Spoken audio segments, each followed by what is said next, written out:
தமிழ் கலாச்சாரம் வாழ்க்கை என்றும் பாரதத்தின் பாதை நீளும் பாரம்பரியம் காக்கும் ஒன்றாய் எழும் இளையர் சேனை.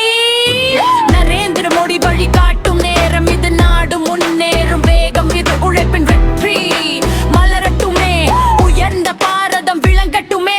நாகேந்திரன் முன்னிலை வகிக்க, அண்ணாமலை அழைப்பு விடுக்க, வீர திருநாவுக்கரசு எழுச்சி குரல் மின்னல் வேக பிரச்சாரம் முழங்கும், ராணிப்பேட்டை மண் முழுங்கும், ஆற்காடு வீதி ஒளிக்கட்டுமே, கவரப்பாளையம் பலம் காத்து கூடி நிற்கும் மக்கள் சக்தி.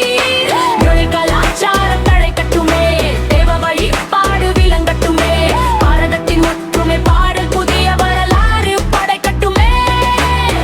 கலாச்சாரம் தழைக்கட்டுமே, தேவ வழிபாடு விளங்கட்டுமே, பாரதத்தின் ஒற்றுமை பாடல் புதிய வரலாறு படைக்கட்டுமே. வளர்க பாரம்பரம், வீரம் கொண்ட மக்கள் ஆட்சி, ஒன்றாய் நடப்போம் நம்பிக்கையோடு உயரும் நாளை நோக்கி. மாவட்ட மாவட்ட பாரதிய ஜனதா கட்சி ஓபிசி அணி அணி, மாவட்ட பாரதிய ஜனதா கட்சி ஓபிசி அணி.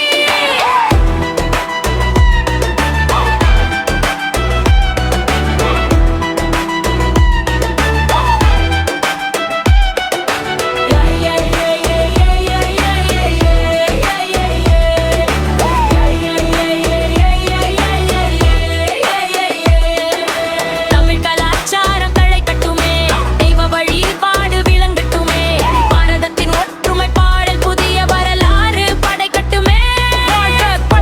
வளர்க துதிப்போர்க்கு வல்வினை போம், துன்பம் போம், நெஞ்சில் பதிப்போர்க்கு செல்வம் பலித்து கதித்தோங்கும், நிஷ்டையும் கைகூடும் நீ மலரருள் கந்த சஷ்டி கவசந்தனை, அமரரிடர் தீர அமரம் புரிந்த குமரனடி நெஞ்சே.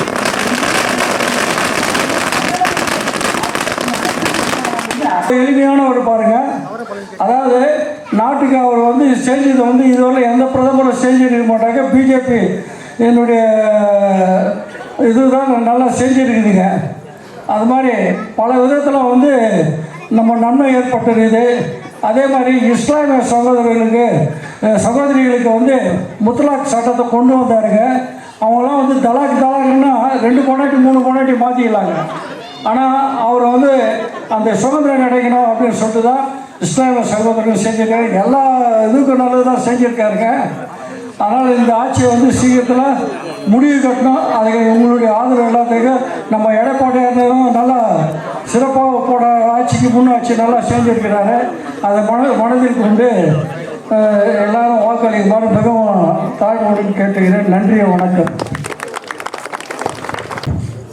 தெருமுனை பிரச்சார பொதுக்கூட்டத்தினுடைய தலைமை பொறுப்பை ஏற்றிருக்கக்கூடிய பாரதிய ஜனதா கட்சியினுடைய ஆற்றல் மிக்க செயலாளர்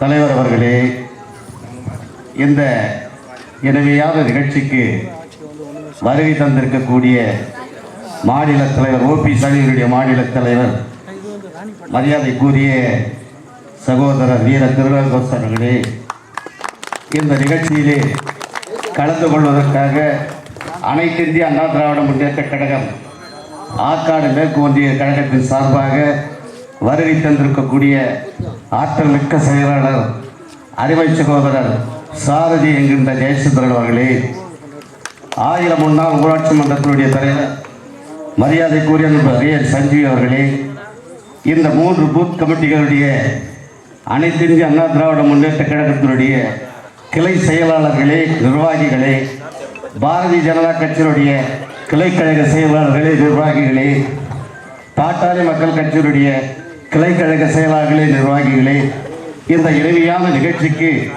வருகை தந்திருக்கக்கூடிய பெரியவர்களே, தாய்மார்களே, உங்கள் அத்தனை பேருக்கும் முதற்கண் எனது நன்றி கலந்த வணக்கத்தை தெரிவித்துக் கொள்ள கடமைப்பட்டிருக்கின்றேன். இந்த தெருமுனை பிரச்சாரம் நாம் ஏன் போடுகிறோம்? தாய்மார்கள் சிந்திக்கணும். நன்மை எடுத்து விட்டார்கள். இது பெண்களுக்கு நன்றாக தெரியும். அதுவும் இந்த பகுதி வந்து விவசாய பெருங்குடி மக்கள் இருந்த பகுதி. ஐயா எடப்பாடியார் அவர்கள் 5 ஆண்டு காலம் ஆட்சி செய்த போது 2 முறை விவசாய பெருங்குடி மக்களுக்கு கடன் தள்ளுபடி. புரட்சி தலைவி அம்மா அவர்கள் ஆட்சி பீடத்தில் ஏறியது 6 மாதத்தில் ஒரு முறை தள்ளுபடி. அதே போல நம்முடைய எடப்பாடியார் கடைசி காலகட்டத்தில் விவசாய பெருங்குடி மக்களுக்கு 2வது முறையா தள்ளுபடி செஞ்சாங்க. ஆனா இன்னைக்கு இந்த ஆட்சி பாத்தீங்கன்னா பட்ஜெட்ல விவசாய பெருங்குடி மக்களுக்கு ஏதாவது பண்ணிக்கிறாங்களா? ஒண்ணுமே கிடையாது. அதே போல தாய்மார்களுக்கு ஐயா எடப்பாடியார் தேர்தலில் நிற்கும் போது வாக்குறுதி கொடுத்தாரு, நான் ஆட்சிக்கு வந்தாலும் 1500 ரூபாய் கொடுக்குறேன், 6 சிலிண்டர் கொடுக்குறேன். ஆனா நீங்க ஓட்டு போட்டீங்களா? ஓட்டு போடல, நல்லவங்களை வர வைக்கல. அதனுடைய விளைவாக நீங்க எத்தனை பேர் பாதிக்கிறாங்க? திருமண உதவி திட்டம் இது வந்து பணக்கார வாங்குற திட்டம் ஆகுது. அந்த திருமண உதவி திட்டம்ன்றது அடிப்படையில் இருக்கக்கூடிய ஏழப்பட்டவங்க நடுநிலையில் இருக்கிறவங்க தான் அந்த திட்டத்தை வந்து பயனடைஞ்சாங்க. எப்படி ஒரு பொண்ணு வந்து +2 வரைக்கும் படிக்குதுனாக்கா அது ஏஜ் வந்து சின்ன வயசு. அதனால எடப்பாடியார் என்ன பண்றாரு தெரியுமா? காலேஜ் வரைக்கும் படிமானி உனக்கு 50,000 ரூபாய் இலவசம், 1 சவரன் நகை. அந்த திட்டத்தில் வந்து 2 அர்த்தங்கள் உள்ளது.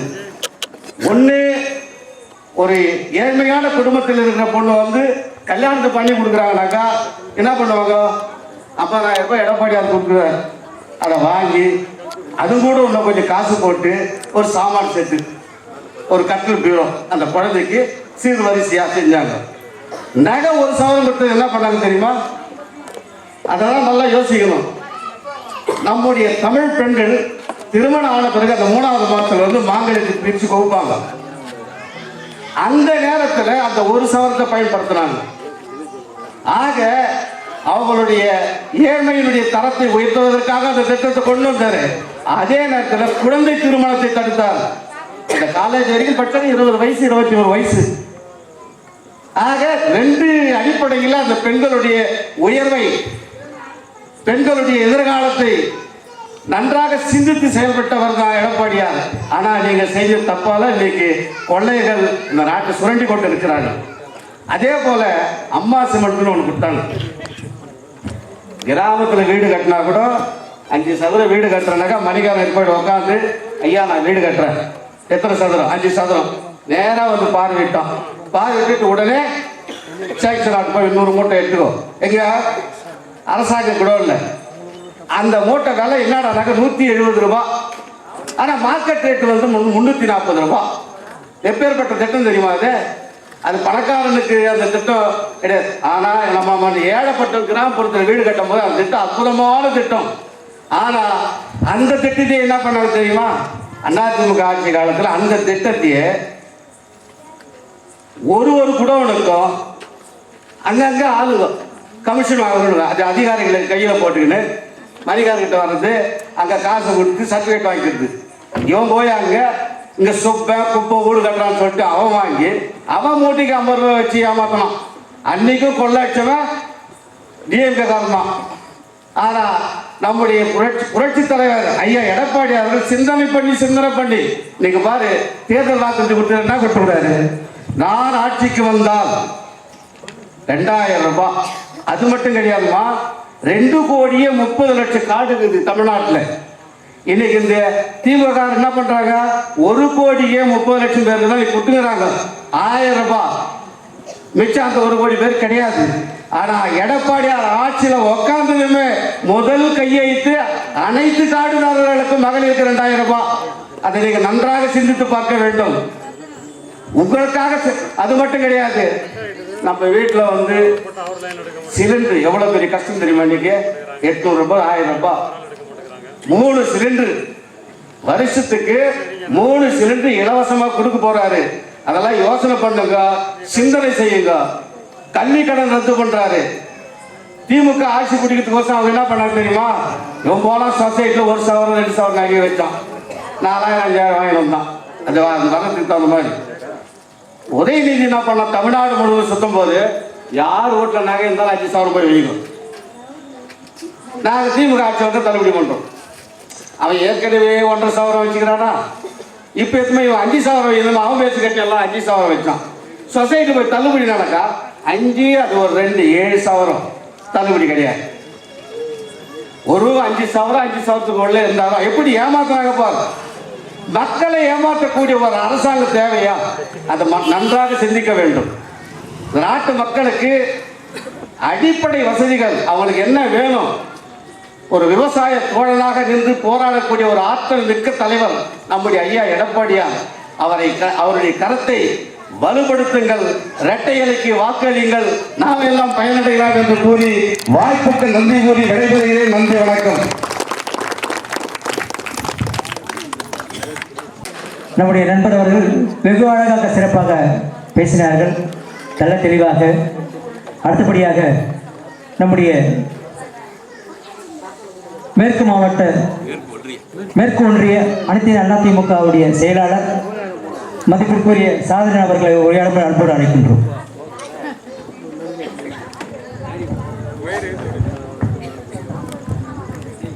மாண்புமிகு இதய தெய்வம் கழக நிறுவன தலைவர் புரட்சித் தலைவர் எம்ஜிஆர், புரட்சித் தலைவர் அம்மா ஆகிய இரு பெரும் தெய்வங்களை வணங்கி கழகத்தின் பொதுச் செயலாளர், சட்டமன்ற எதிர்க்கட்சி தலைவர், வருங்கால தமிழகத்தின் முதலமைச்சர் ஐயா எடப்பாடியார் அவர்களின் ஆணைக்கிணங்க அனைத்திந்திய அண்ணா திராவிட முன்னேற்ற கழகத்தின் தலைமையிலான தேசிய ஜனநாயக கூட்டணியில் மத்திய அரசாங்கம் பாரதிய ஜனதா கட்சியின் சார்பாக இந்த ஆற்காடு மேற்கு ஒன்றியம் கவரப்பாளையம் கிராமத்தில் தெருமுனை பிரச்சார கூட்டம். இந்த பகுதியில் அந்த தம்பி வந்து சிறப்பாக செயல்படுறத நாங்கள் போன தடவை கூட்டணியில் நம்ம பார்த்தோம். அந்த தம்பிக்கு வாழ்த்துக்களை தெரிவித்துக் கொண்டு அண்ணன் லட்சுமி நாராயணன் பலராமன் அவர்களை வருக வரவேற்கிறோம். அடுத்ததாக எங்கள் மாவட்ட பொதுச் செயலாளர் திரு சிவமணி அவர்களை இந்த திருமுனை பிரச்சாரத்துக்கு வருக வரவேற்கிறோம்.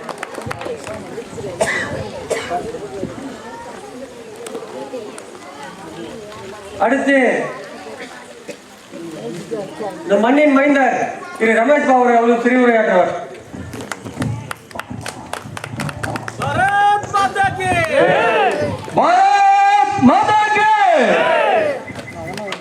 அனைவருக்கும் வணக்கம்.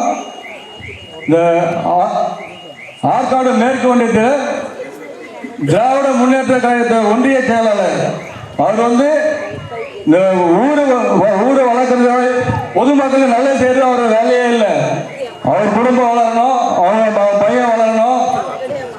இங்க யாரு கட்சி வளர்க்குறாங்களோ அவங்க உள்ள கலவரம் பண்ணணும். ஊர்ல வந்து ஜாதி கலவரம் பண்ணவர். ஏன்னா நேரம் அவரால் வந்து மோத முடியாது. போன எம்பி எலெக்ஷன் அன்னைக்கு இதே மாதிரி நம்ம பூத்தூர்ல வந்துட்டு பூத்தூர்ல கேன்வாஸ் பண்ண வந்து டிஷர்ட் டிஎம்கே டிஷர்ட் போட்டுட்டு மப்ளர் போட்டுன்னு கேட்டதுக்கு நான் ஆளுங்கட்சி அப்படிதான் பண்ணுவேன். நான் இப்போ சொல்லியது பண்ணேன். இப்போ பழைய பாஜக இல்லாது புது பாஜக நீ அடிக்க நினைக்கும் போது நான் அடிப்பேன் சொல்லி அடித்தேன். அன்னைக்கு சொல்லிட்டு பொய் புகார் பண்ணிக்கிறாங்க, பொய்யான எஃப்ஐஆர் பதிவு பண்ணிக்கிறாங்க. இங்க தேர்தல் அன்னைக்கு எந்த ஒரு கேஸ் போடக்கூடாதுன்றதுனால அவரு பயம் இருக்கு. ஒன்றிய செயலாளருக்கு வந்து நேரம் போது பயம். என்ன ஒரு கார் டிரைவர் ஒய் மணிக்கு அடிச்சுன்னு சொல்லிட்டு என்ன எஃப்ஐஆர் போன ரிமாண்ட் ஆயிருக்கும். அதுக்கு வந்து கண்டிப்பா 2026 பதிவு சொல்லி ஆகணும். அதற்கு கண்டிப்பா நடவடிக்கை அவருக்கு இருக்கும். எங்க ஊர் கவரப்பாளையத்துல மேல்நீர் தேக்க தொட்டி கிளீன் பண்ணி வந்து கரெக்டா 12 வருஷம் ஆச்சு. நான் 10 வாட்டி தீர்மானம் போட்டு கிராம சபை கூட்டத்தில் பண்ணிடுறான் எதுவும் பண்றதில்லை. மொத்தம் அந்த ரூப்பு மொத்தம் உடஞ்சிட்டு கம்பி மொத்தம் துப்பு பிடிச்ச கம்பி மொத்தம் கோயால் வர தண்ணியில வீட்டுக்கு வரும்போது இது எதுவும் சொல்லி இது வரைக்கும் எதுவும் பண்ணல. அவங்க பண்றது டெண்டர் எடுக்கணும், திருடணும், வீட்டு கட்டணும். இங்க இருந்து ஆயிரத்துல இருந்துட்டு அவர் கட்டி ஒரு 3-4 கோடி ரூபாய் பெரிய பங்களா கட்டிட்டாரு. எல்லா ஊரும் கொள்ளடிச்சுட்டு காந்திக்கு வந்தவர் கும்மஸ்தாவர் அமைச்சர், காந்தியோட கும்மஸ்தான் சொல்ல அப்படி சொன்ன நல்ல பெருமையோட காந்தி அமைச்சரோட கும்மஸ்தாவர். இங்க எல்லாமே எங்க திருடலாம், எங்க மண்ணு திருடலாம், குளத்துல மண்ணு தேடி வைக்கிறது, ஆற்றுல மணல் தேடி வைக்கிறது, இதே தான் வேலை அவருக்கு. யார் அவர் கேட்குறாங்களோ எதிர்த்து கேட்குறவங்கள வந்துட்டு ஊரில் வந்து 3 பிரியா பண்ணவர். இல்லை அவங்க ஊரில் வேறு யாரும் இல்லையா, அவன் மட்டும் தான் இருக்கிறான், நீங்கள் ஆள் பெரிய ஆள் பெருமட்டு யாரும் இல்லையா, இதுமாரி அவர் சண்டை மூட்டி விடுவார். சண்டை மூட்டிட்டு பஞ்சாயத்து பண்ணுவார். வந்துட்டு பஞ்சாயத்து பண்ணிட்டு நான் தான் பெரிய ஆள், நான் தான் உங்களுக்கு பண்ண விட்டேன், எனக்கு ஓட்டு போடு, இந்த மாதிரி தான் ஒரு வேலை காண்டி அவர். நான் மக்களுக்கு இந்த ஊருக்கு இது நல்லா செஞ்சிருக்க சொல்லி ஓட்டு கேட்க திமுக காரணம் அது இதே கிடையாது. ஏன்னா எதுவும் பண்ணது கிடையாது, பண்ண மாட்டான். சொந்த வீட்டை வளர்க்கணும், ஊரை வளர்க்கக்கூடாது, ஊர் நல்லா இருக்கக்கூடாது, நாடு நல்லா இருக்கக்கூடாது. அமைச்சர் காந்தி இருக்கிறப்ப வந்து அதுக்கப்புறம் அவங்க பையன் வினோத் காந்தி, இவர் வந்து ஒன்றிய செயலாளர் ஏவி நந்தகுமார், அதுக்கடுத்து அவங்க பையன் ஸ்ரீநாத். அது வந்து பரம்பரை கொத்தடிமை அப்படியே வரும், பரம்பரை டிஎம்கே வந்து கொத்தடிமை கட்சி. நம்ம பொதுமக்கள் வந்து சிந்திக்காம கொடுக்குற 200 ரூபா கூலி வந்து டிஎம்கேயோட கூலி வந்து 200 ரூபா தான், எப்பவுமே அது மாதிரி ஏற்ற மாட்டாங்க. இப்போ ஏற்றிருக்காங்க, முன்னாடி 100 ரூபாய் இருந்து இப்போ 200 ரூபாய் ஏற்றிக்கிறாங்க. அந்த 200 ரூபாய் கூலிக்கு ஓட்டு போட்டு நம்ம 5 வருஷம் படாத பாடுபட்டு இருக்கிறோம். இது கண்டிப்பா மாற்றணும். நம்ம தேசிய ஜனநாயக கூட்டணிக்கு கண்டிப்பா வாக்களிக்கணும். நம்ம இந்த ராணிப்பேட்டை தொகுதிக்கு யாரு சீட்டு கொடுக்குறான்னு யாரு முக்கியம் இல்லை. அண்ணன் எடப்பாடியாரோ, அண்ணன் அன்புமணி, அண்ணன் அண்ணாமலையோ இவங்கதான் இந்த தொகுதியில் நிற்கிறான்னு சொல்லிட்டு கண்டிப்பா எல்லாரும் தீவிரமா தேர்தல் வேலை செய்யணும். விவசாயிகளுக்கு கிசான் சம்மன் நிதி கொடுக்குறாரு, 4 மாசத்துக்கு 2000 ரூபாய், வருஷத்துக்கு 6000 ரூபாய். இது வரைக்கும் எந்த கவர்மெண்ட்டும் கொடுத்ததில்லை, காங்கிரஸ் இருக்கும்போது கொடுத்ததில்லை, எந்த கவர்மெண்ட் பண்ணாதது. 2000 ரூபாய் நீங்க இப்போ போட்டாரான அன்னைக்கு மொத்த இந்தியா ஃபுல்லா அடுத்த செகண்ட் மொத்த பேர் விவசாயோட அக்கௌண்ட்ல கிரெடிட் பண்றாரு. இதனால உங்களுக்கு ரொம்ப பொறாம. காங்கிரஸ் காரணம் சரி, திருட்டு திராவிட திமுக காரணம் சரி, திருட முடியல, அந்த 2000 ரூபாய் எடுக்க முடியல. ஏன்னா மோடி போடுற காசு நேரா விவசாய அக்கௌண்ட்டுக்கு போயிடுது, அது ரொம்ப கஷ்டப்படுறான். மகாத்மா காந்தி 100 நாள் வேலை திட்டத்தை வந்து பேர் மாத்திட்டாங்கன்னா புலம்பி சாவறாங்க. ஏன்னா தீட முடியல. முன்னாடியே 20 பேர் வேலை செய்வாங்க, 100 பேர் கணக்கு சொல்லி பல பங்களா கட்டினாங்க டிஎம்கேல, எல்லாம் திருட்டு கணக்கு எழுதாங்க. இப்போ எழுத முடியல, பயோமெட்ரிக் எடுத்துட்டாங்க. பயோமெட்ரிக் எடுத்துட்டு வந்தனால யார் பயனாளி அவங்க மட்டும் தான் அவங்க வேலை செய்ய முடியும், அவங்களுக்கு மட்டும் தான் காசு போய் சேரும். இந்த புரோக்கர்களால டிஎம்கே புரோக்கர்களால உள்ள வரவே முடியாது, ரொம்ப பாடுறானுங்க. இதுலயும் திருட முடியல. பிரதமர் மோடி வந்து எல்லாம் எங்குமே திருட முடியாம பண்ணிட்டாரு. அவர் நம்ம தமிழ்நாட்டுக்கு ஆட்சிக்கு வந்துட்டா நம்ம டோட்டலா நம்ம எங்கிருந்து உங்களுக்கு அனுப்பிடுவாங்களோட ஒரு பயம் ரொம்ப திருட்டு திராவிடக்காரனுக்கு. அதனால சிந்தித்து பொதுமக்கள் எல்லாரும் சிந்தித்து நம்ம தேசிய முற்போக்கு தேசிய ஜனநாயக கூட்டணிக்கு கண்டிப்பா வாக்களிக்கிறோம். வாக்களிங்க. நன்றி, வணக்கம். மாநில தலைவர்களுக்கு கௌரவிக்கப்படுகிறது.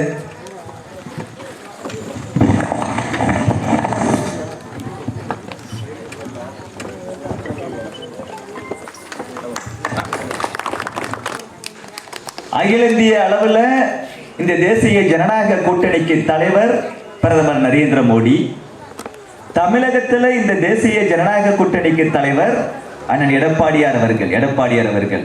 இது ஆரம்பத்திலே சொல்ல கடமைப்பட்டிருக்கிறேன். அஇஅதிமுக, பாரதிய ஜனதா கட்சி, பாட்டாளி மக்கள் கட்சி, அம்மா மக்கள் முன்னேற்ற கழகம், தமிழக மக்கள் முன்னேற்ற கழகம், தமிழ் மாநில காங்கிரஸ் உள்ளிட்ட கட்சிகளின் தேசிய ஜனநாயக கூட்டணியின் சார்பாக இந்த ராணிப்பேட்டை மாவட்டம் ராணிப்பேட்டை சட்டமன்றத்தில் இருக்கக்கூடிய ஆற்காடு மேற்கு ஒன்றியத்தில் உள்ள கவரப்பாளையம் கிராமத்தில் இந்த தெருமுனை பிரச்சார கூட்டத்தை நடத்தி கொண்டிருக்கிறோம். இந்த கூட்டத்தில் கலந்து கொண்டு இருக்கக்கூடிய எழுதி கொடுத்த வரிசைப்படி படிச்சிடுறேன்னு, இதுல புரோட்டோகால் ஒன்றும் இல்லை. ஓபிஎஸ் அணியின் மாநில செயற்குழு உறுப்பினர் மூத்த காரியகர்த்தர் அண்ணன் ஏஎஸ் ராஜசேகரன் அவர்களே, ஓபிஎஸ் அணியின் பாரதிய ஜனதா கட்சி ஓபிஎஸ் அணியின் மாநில செயற்குழு உறுப்பினர் கட்சிக்காக ஓடோடி உழைக்கக்கூடிய அன்பு தம்பி ராகவ் கிருஷ்ணன் அவர்களே, பாரதிய ஜனதா கட்சியில தமிழகத்தை 67 மாவட்டமா வச்சிருக்கிறோம்.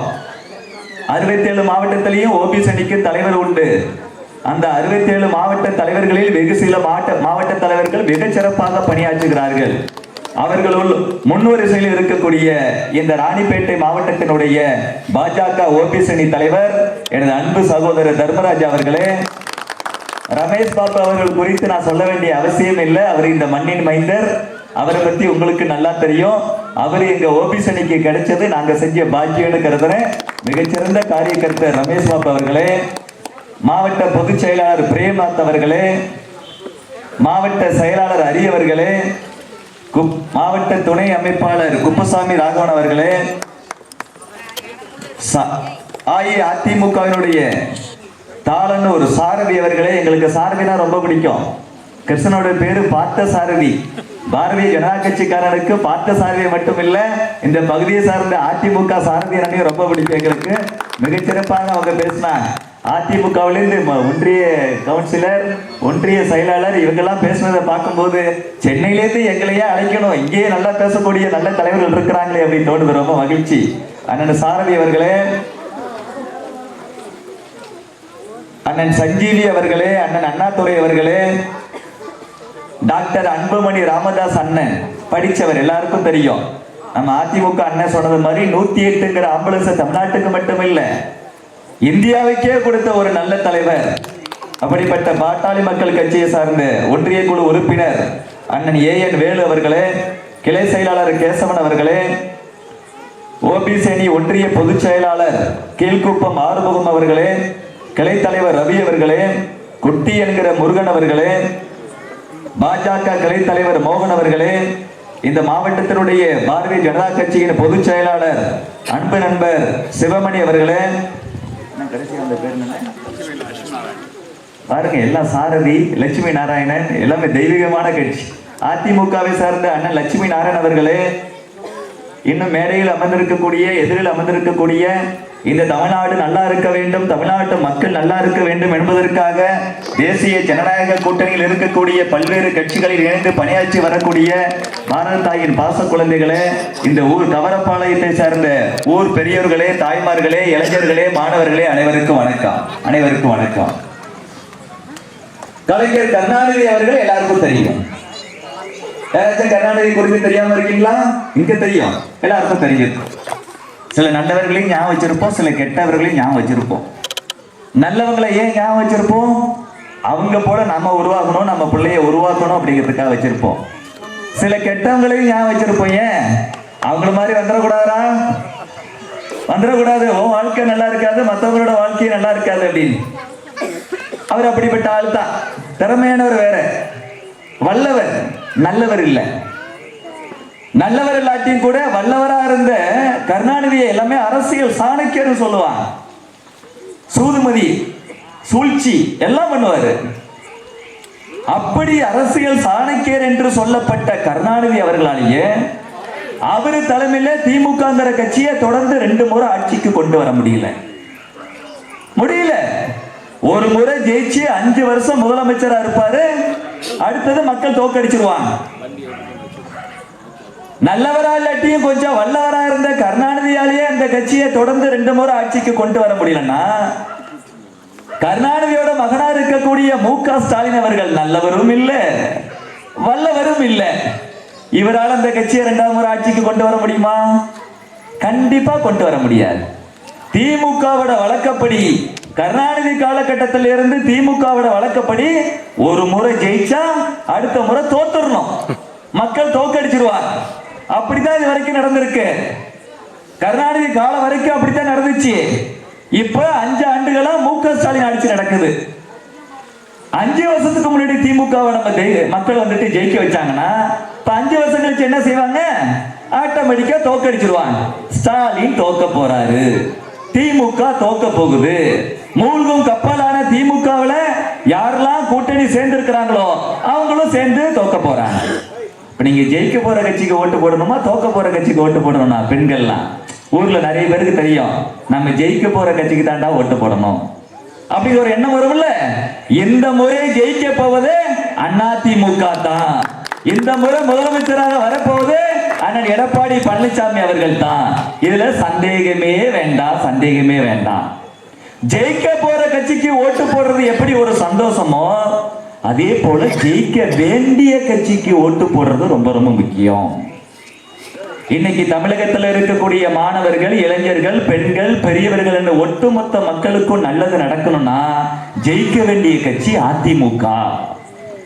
ஜெயிக்க வேண்டிய முதலமைச்சர் வேட்பாளர் அண்ணன் எடப்பாடியார். மறந்துடாதீங்க, ஜெயிக்க போற கட்சியும் அதிமுக தான், ஜெயிக்க வேண்டிய கட்சியும் அதிமுக தான். ஏன் அப்படி சொல்றோம்? இது ஒரு காரணம் இருக்குல்ல.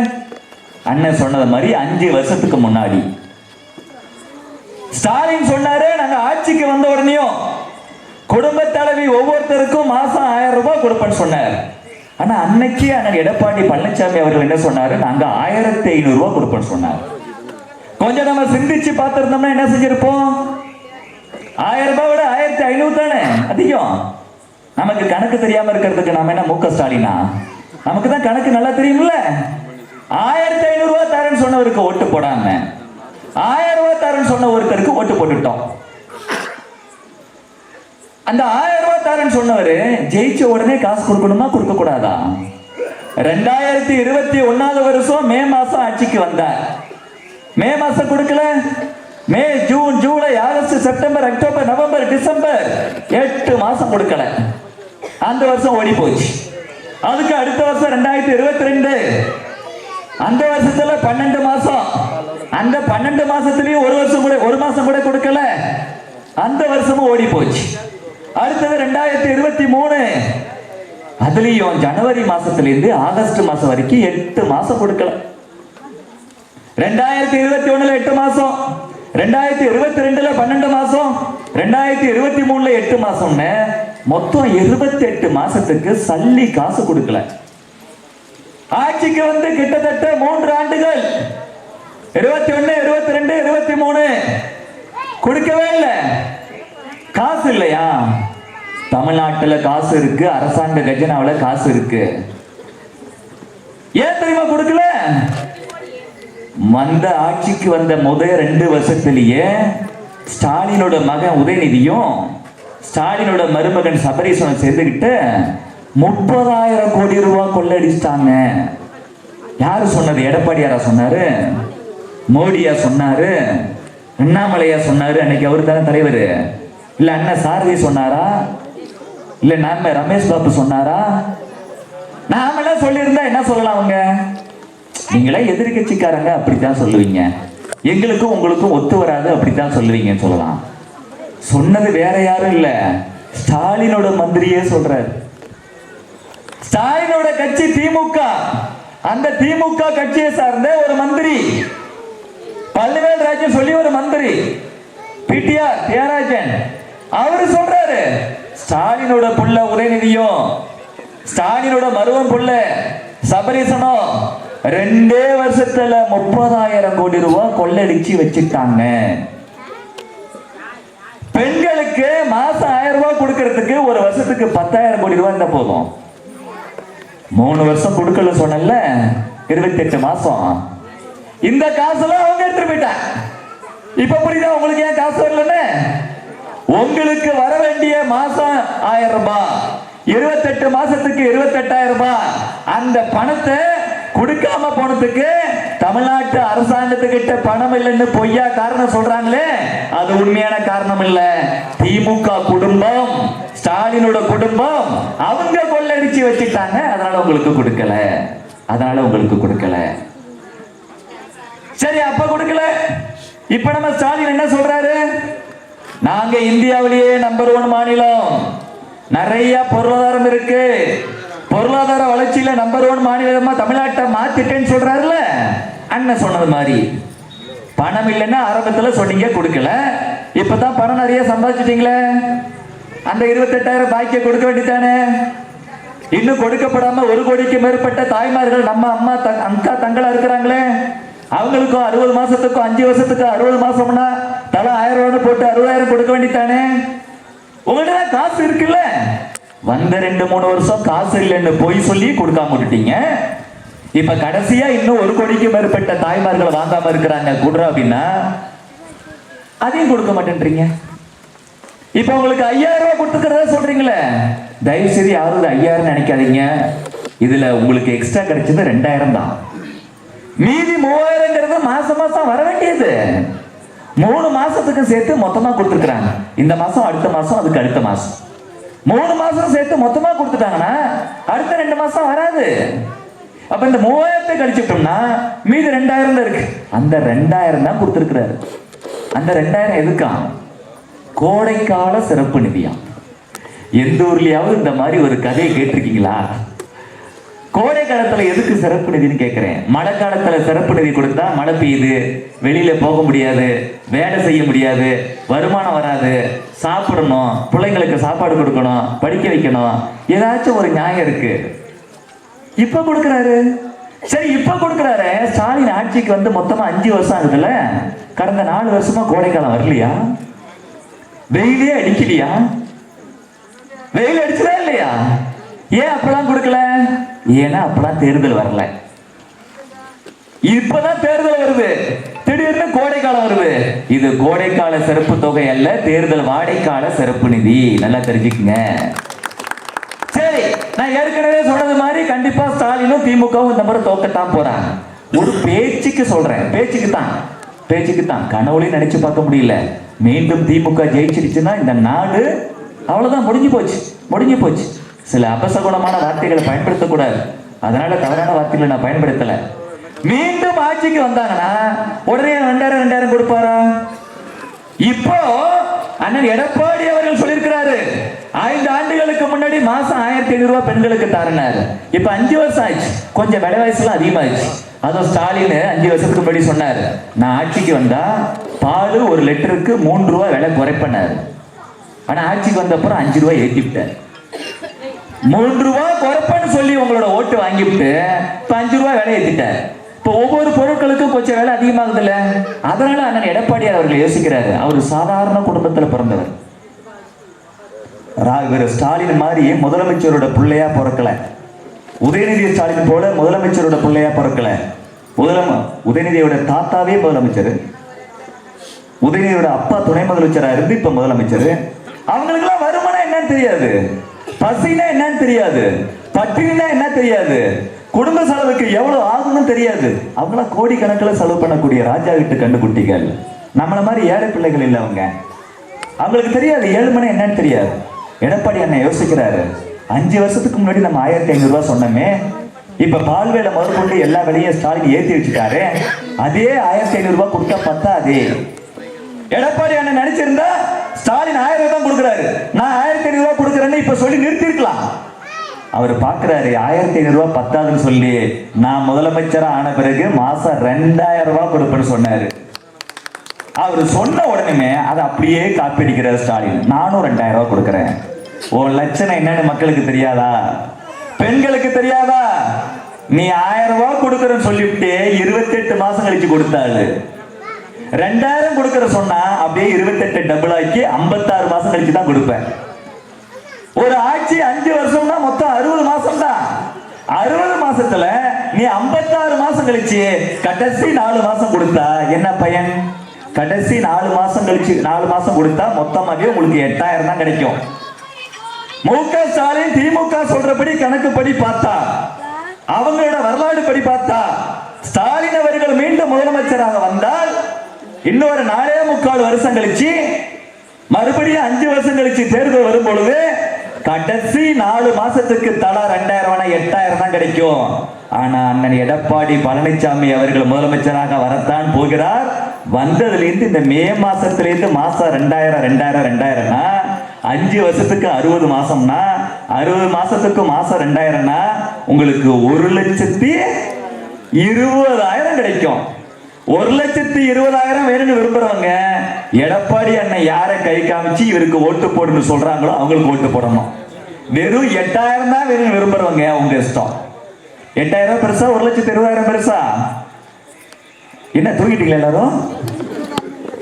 காசு வருதுன்னு சொல்லும் போதே தூங்குனீங்கன்னா இப்படிதான் 5 வருஷத்துக்கு முன்னாடி கொஞ்சம் தூங்கிட்டு இருந்துட்டீங்க.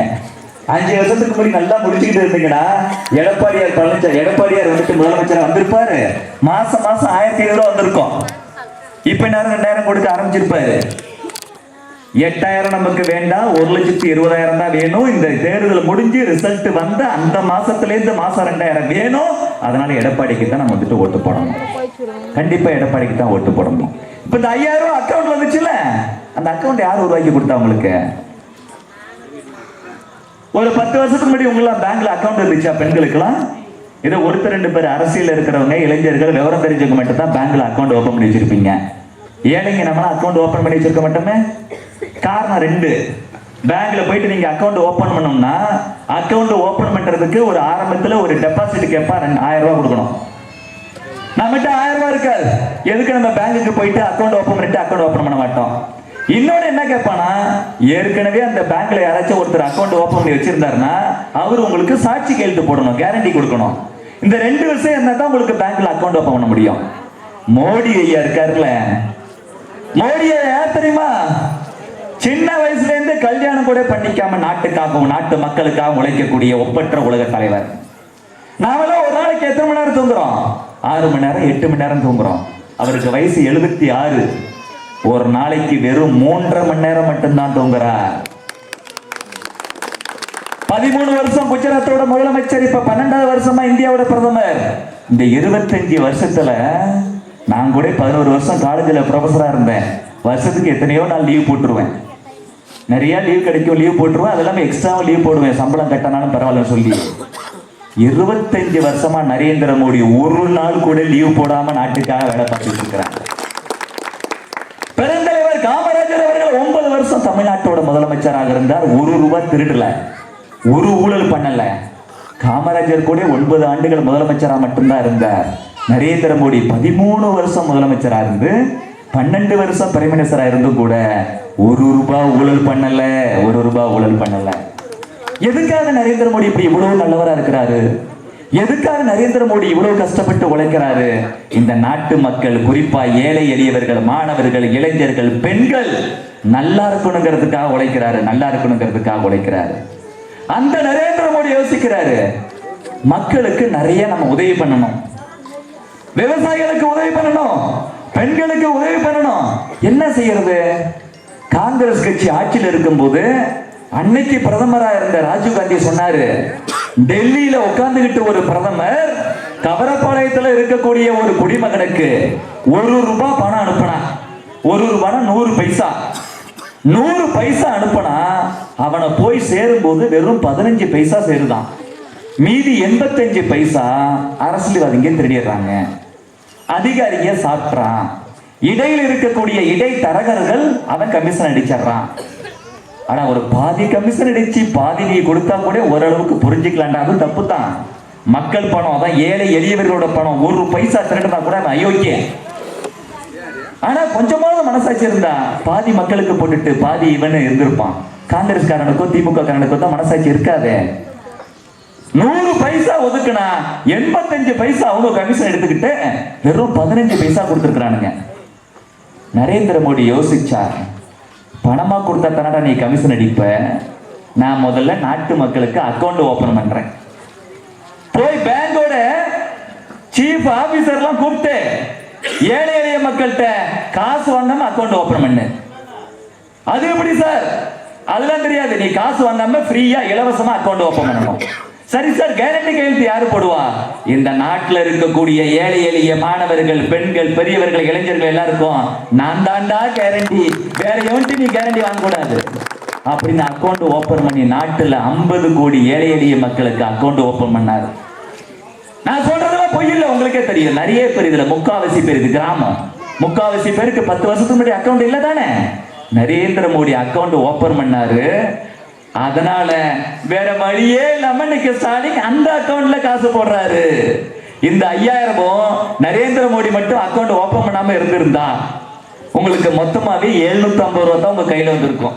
காங்கிரஸ் கட்சியோட தலைவர் ராஜீவ் காந்தி சொன்னது மாதிரி 100 பைசாவுக்கு 15 பைசா தான் வரும்னா 1000 ரூபாய்க்கு 150 ரூபாய் தான் வந்திருக்கும், 5000க்கு 750 தான் வந்திருக்கிறோம். நரேந்திர மோடி பார்த்தார், எத்தனை ரூபாய் நீ ஒதுக்குறியோ அத்தனை ரூபாயும் மக்கள் கையில போய் சேரணும்டா சொல்லி அக்கௌண்ட் ஓபன் பண்ணி கொடுத்தார். அக்கௌண்ட் ஓபன் பண்ணி கொடுத்தார். இல்லைன்னா இது நமக்கு வந்திருக்க. கொரோனா காலகட்டத்தில் நிறைய பேருக்கு, பெண்களுக்கு ஒரு 500 ரூபாய் உங்க அக்கௌண்ட்ல வந்திருக்கும். ஞாபகம்? கொரோனா காலகட்டத்தில் இந்த மாதிரி நம்ம ஒன்னா உட்காந்து பேச முடியுமா? உலகத்துல லட்சக்கணக்கான பேர் இறந்து போயிட்டாங்க. நம்ம எல்லாம் இன்னைக்கு உயிரோடு இருக்கிறோம்னா யாரு காரணம்? நரேந்திர மோடி தான் கொரோனா ஊசியை கண்டுபிடிக்க சொல்லி, அவர் நினைச்சிருந்தா ஆளுக்கு 1000 ரூபாய் 500 ரூபாய் காசு கொடுங்கன்னு சொல்லி பணம் வாங்கிக்கிட்டு ஊசி போட்டிருந்தா நம்ம உயிரை காப்பாத்துறதுக்காக கண்டிப்பா 500 ரூபாய் 1000 ரூபாய் கொடுத்துருப்போம்ல. நரேந்திர மோடி சொன்னார், என் நாட்டு மக்கள்கிட்ட 1 பைசா வாங்கக்கூடாது, அத்தனை கோடி பேரோட உயிரையும் காப்பாற்றணும்னு சொல்லி இலவசமா எல்லாருக்கும் அந்த ஊசி போட வச்சார். அதே போல அன்னைக்கு இந்தியாவில் எத்தனை மாநிலம் இருந்தாலும் தமிழகத்தோட முதலமைச்சராக இருந்த அண்ணன் எடப்பாடி அவர்கள் தான் தமிழ்நாட்டு மக்களுக்கு தேவையான அத்தனை ஊசியும் ஐயா மோடி கிட்ட சொல்லி வாங்கி போட்டார். அங்க மோடி, இங்க எடப்பாடி. அதுதான் தமிழ்நாட்டுக்கு நல்லது. நிறைய பேருக்கு கேஸ் ஸ்டவ்ல தானே சமைக்கிறீங்க. இப்ப இன்னும் வேற யாராச்சும் வந்துட்டு இந்த விறகு அடுப்புல சமைக்கிறீங்களாமா? யாராச்சும் விறகு அடுப்புல சமைக்கிறீங்களா? கிட்டத்தட்ட குறைஞ்சு போச்சுல. எனக்கு தெரிஞ்சு ஒருத்தர் கூட நீங்க கை தூக்கல. விறகு அடுப்புல யாருமே சமைக்கல. எத்தனை வருஷம் அந்த கேஸ் ஸ்டவ்ல சமைக்கிறீங்க? நிறைய பாட்டியமா இருக்கீங்க, கொஞ்சம் வயசானவங்க நிறைய பேர் இருக்கீங்க. ஒரு 10 வருஷத்துக்கு முன்னாடி நீங்களா விறகு அடுப்புல தானே சமைச்சீங்க. நானும் உங்களை மாதிரி ஒரு ஏழை தாயின் மகன். நான் கிராமத்துல தான் படிச்சேன், கிராமத்துல தான் பிறந்து வளர்ந்தேன், படிச்சேன். அப்புறம் தான் மெட்ராஸ்க்கு போனேன், அங்கதான் வாத்தியாரா இருந்தேன். எங்க அம்மா முதற்கொண்டு காட்டுல போய் விறகு வெட்டிட்டு வரணும். உண்மையா இல்லையா? மழை காலம்னு பார்க்க முடியாது, காட்டுல போய் விறகு பொறுக்கிட்டு வரணும். வந்து இங்க காய வச்சோம்னா அன்னைக்கு தான் மழை பெய்யும். வேற வழி இல்லாம நல்லா காஞ்சி போகாத ஈரமா இருக்கக்கூடிய அந்த விறகு எடுத்து அடுப்புல வச்சோம்னா நல்லா எரியாது. ஊதாங்கலன்னு ஒன்று வச்சிருப்போம், ஞாபகம் இருக்குல்ல? அதெல்லாம் மறந்து போச்சு. இப்ப மியூசியத்துல தான் வைக்கணும். அதை எடுத்து அப்படியே ஊதணும். ஊதி ஊதி ஊதி புகையா வரும், நெருப்பு வராது. நான் பார்த்துருக்கிறேன். எங்க அம்மாலாம் டயர்டாகி நீ ஊதுறான்றோம், கஷ்டமா இருக்கும். ஊதி ஊதி அதுல வரக்கூடிய புகை உங்களை அப்படியே சுவாசிச்சு சுவாசிச்சு நீங்க ஒரு வேளை சமைக்கிறதுக்கு 1 மணி நேரம் ஆகுதுன்னா அந்த 1 மணி நேரம் அதுல இருந்து வரக்கூடிய அந்த புகையை நீங்க சுவாசம் பண்ணா, ஒரு ஆம்பளைங்க 400 சிகரெட்டு குடிச்சா அவன் உடம்பு எவ்வளவு பாதிக்கப்படுமோ அந்த அளவுக்கு அந்த புகை உங்களை பாதிக்குதான். ஆம்பளைங்க தான் புத்தி கிட்டு போய் சிகரெட்டு குடிச்சு உடம்பு அழிச்சுக்கிறான். அவனுக்கு வேணும், அவன் பண்ற தப்புக்கு அவன் வேணும். யாரு அவனை போய் சிகரெட் குடிக்க சொன்னான்? நல்லவங்களாம் குடிக்கிறது இல்ல, கொஞ்சம் புத்தி கெட்டு போனவன் சிகரெட் குடிச்சு உடம்பை கெடுத்துக்கிறான். நீங்க என்னமா தப்பு பண்ணீங்க? நீங்க சிகரெட் குடிச்சிங்களா, பீடி குடிச்சிங்களா, சுருட்டு குடிச்சிங்களா?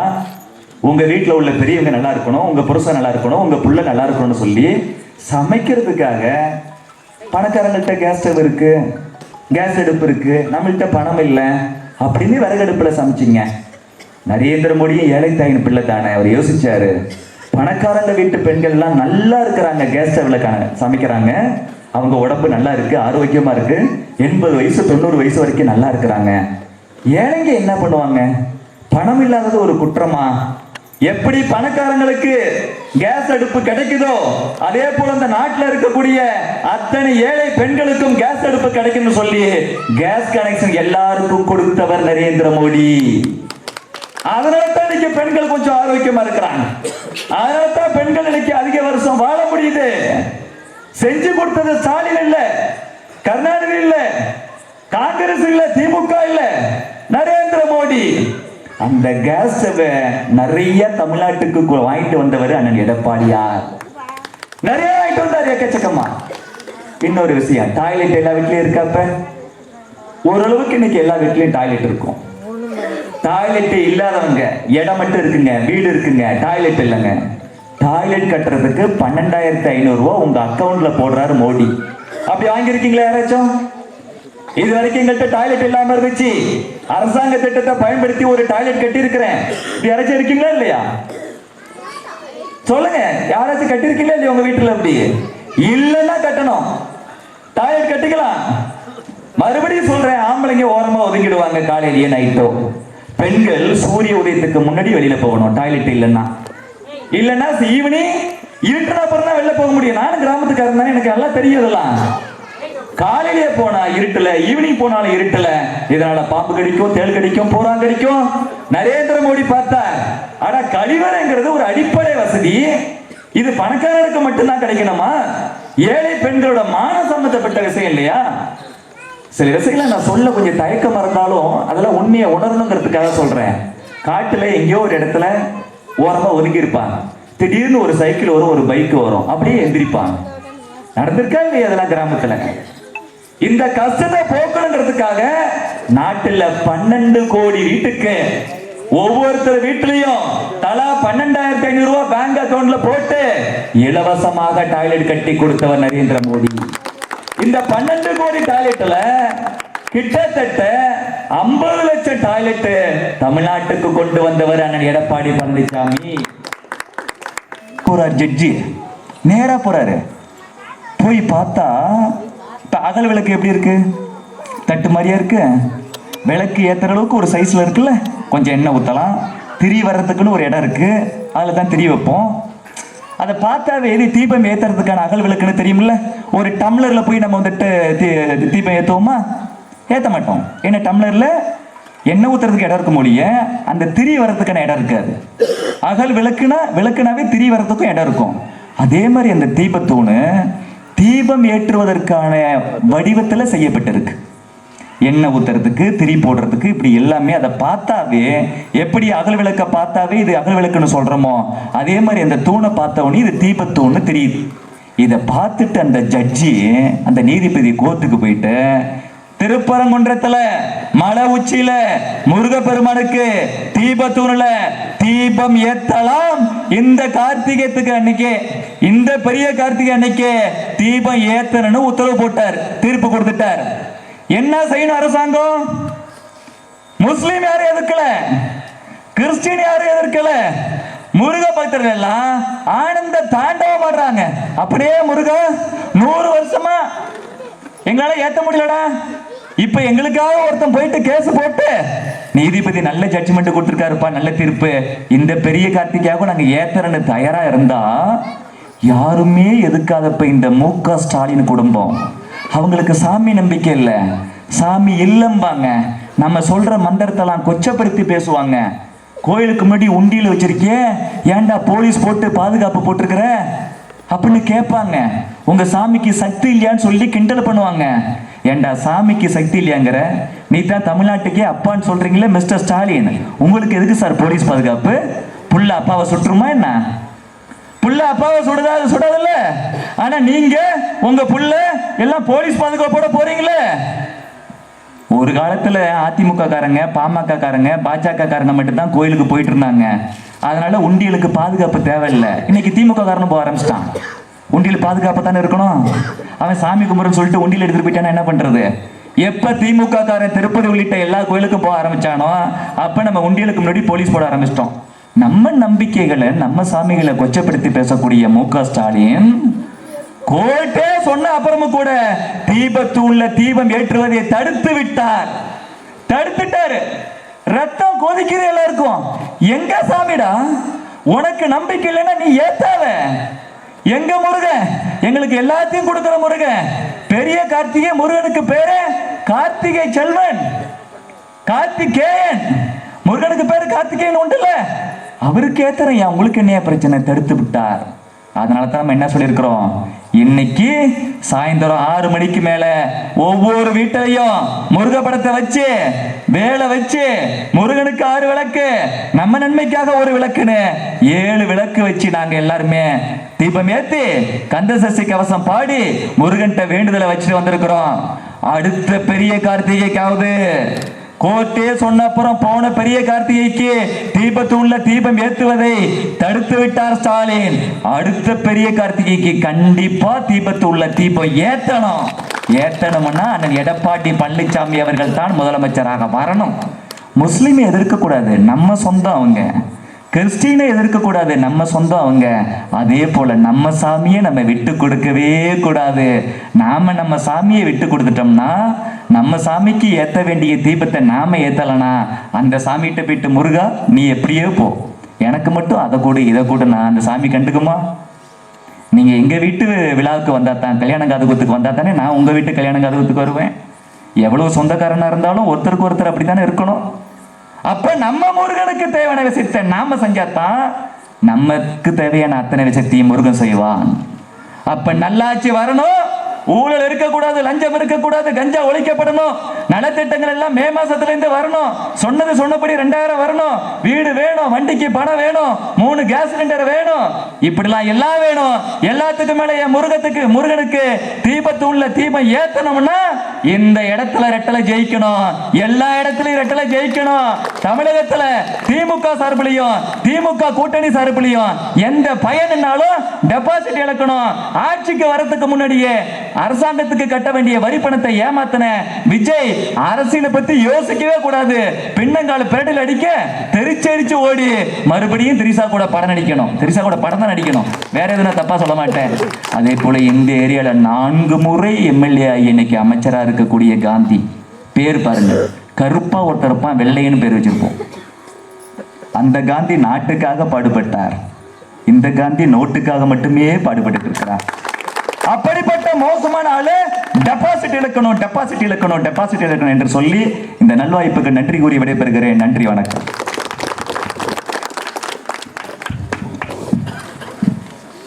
நம்முடைய ஊபிசனி மாநில தலைவர் அவர்கள் தெள்ள தெளிவாக கொடுத்து நம்மை எல்லாம் சிந்திக்க வைத்து அதிகப்படியான ஓட்டு வங்கி வாங்குவதற்கான அனைத்து முயற்சியும் செய்து நம்மளை இழுத்து வைத்துக் கொண்ட அண்ணன் அவர்களுக்கு மனமார்ந்த நன்றி வாழ்த்துக்களும் தெரிவித்துக் கொண்டு இந்த நிகழ்ச்சிக்கு திருவிழா பிரச்சார கூட்டத்திற்கு வந்து நம்ம பெருமை சேர்த்த மாநில பொறுப்பாளர்களுக்கும் மாவட்ட தலைவர்களுக்கும் அணிப்பிரிவு தலைவர்களுக்கும் தோழமை கட்சி தலைவர்களுக்கும் மற்றும் என்னுடைய சகோதர சகோதரர்கள் உங்களுடைய பொதுமக்களுக்கும் நன்றார்ந்த நன்றிகளை கூறி வாய்ப்புக்கு நன்றி அளித்த அனைத்து உள்ளங்களுக்கும் நன்றி விடைபெறும். நன்றி, வணக்கம்.